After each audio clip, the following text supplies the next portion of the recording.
Manger des œufs, c'est entretenir un système basé sur le commerce de 48 millions de poules pondeuses. Oui, 48 millions de poules pondeuses sont abattues tous les ans en France vers l'âge de 18 mois, simplement parce qu'elles commencent à moins pondre, et ce, quel que soit le type d'élevage. C'est-à-dire l'élevage en cage, au sol, plein air ou bio, ça ne change rien pour ces poules, elles seront abattues.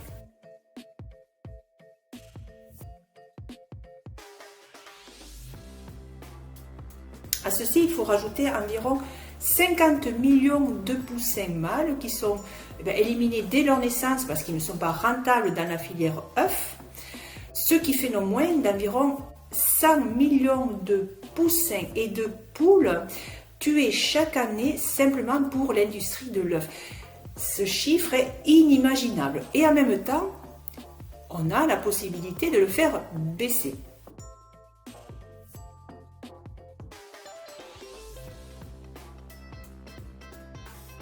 Alors, c'est parce que j'ai pris conscience, il y a de nombreuses années de cela, que lorsque j'allais manger chez quelqu'un, ou lorsque j'allais au restaurant, ou lorsque j'achetais des préparations à base d'œufs, eh bien moi-même, j'alimentais ce système d'élevage des poules en cage.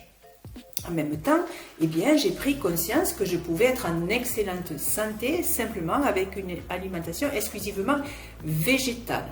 Oui, parce que dans nos pays industrialisés, on ne peut pas se retrouver avec des carences, tout simplement parce que il y a à foison des légumes, des légumineuses, des fruits à coque, des oléagineux, qui sont en plus une source inépuisable de minéraux, de vitamines, d'oligo-éléments.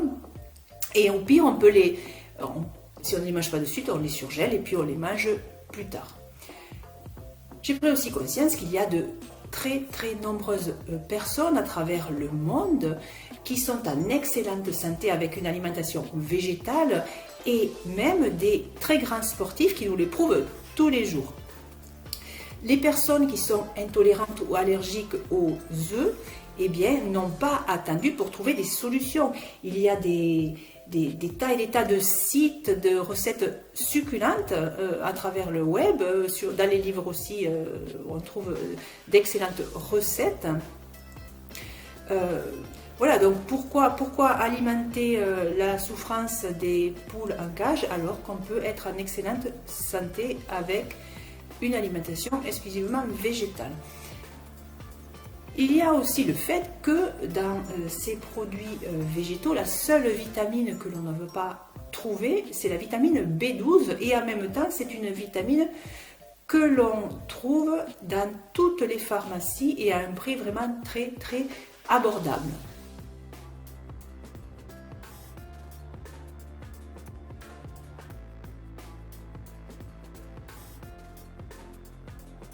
Nous voyons bien que nous pouvons être en excellente santé sans consommer de produits d'origine animale, donc sans œufs, une alimentation exclusivement végétale, et tout en évitant la souffrance de ces poules en cage.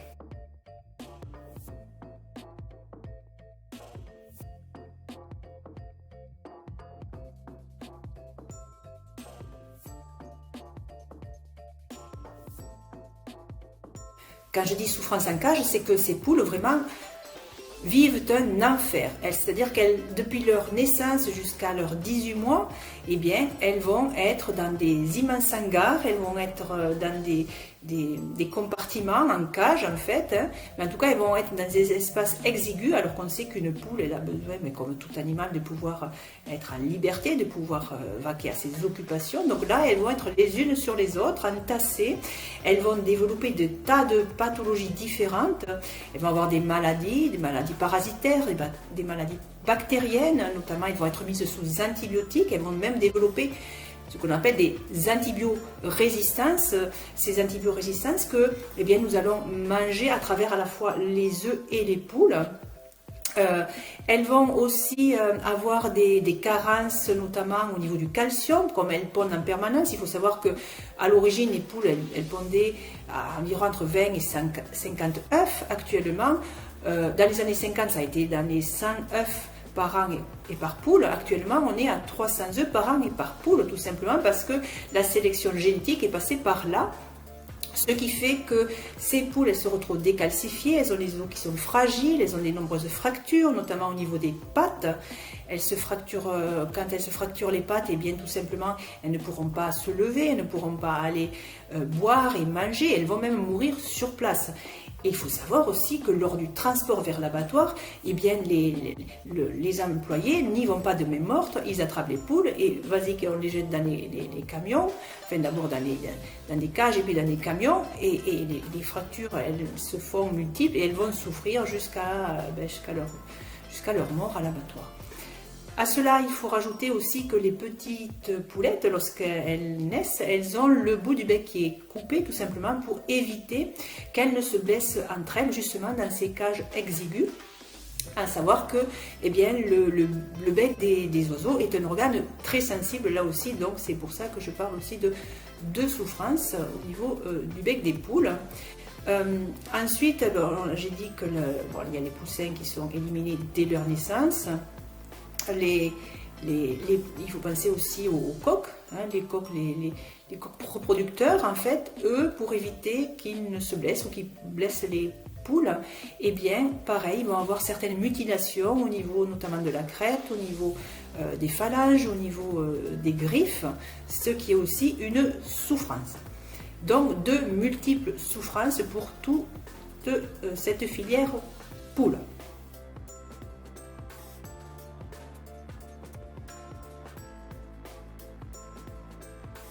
Pour les poules des fermes, par contre, on ne peut pas dire qu'elles vont souffrir directement, au contraire, puisque elles ont accès à l'extérieur, elles peuvent vaquer à leur occupation, elles peuvent gratter la terre, elles peuvent picorer, donc il n'y a pas de souffrance directe. Cependant, c'est quand même entretenir l'abattage à la fois de ces poules quand elles vont commencer à moins pondre, et puis évidemment l'abattage aussi des poulets et des coqs.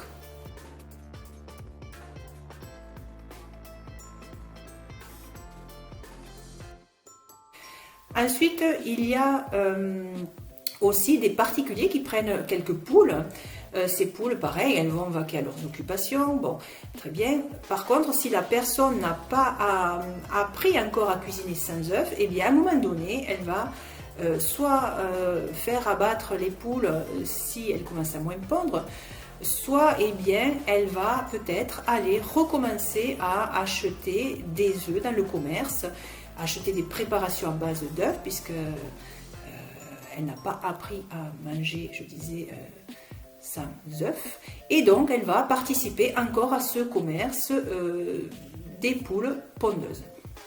Donc, nous voyons que d'une manière ou d'une autre, le commerce des poules est un système qui va favoriser ou la souffrance ou la mort de ces oiseaux. Nous pouvons être en excellente santé sans avoir à manger de produits d'origine animale, donc pas d'œufs, et puis des recettes, comme je disais, succulentes en étant en très bonne santé. Pourquoi alors favoriser ce commerce des animaux? Ça n'a aucun sens, et je dirais même que ce n'est pas parce que ce ne sont que des animaux qu'avec certains nous devons être immoraux, mais c'est bien parce que nous avons en nous ce sens moral que pour tout animal, de près comme de loin, eh bien, nous devons lui faire le moins de mal.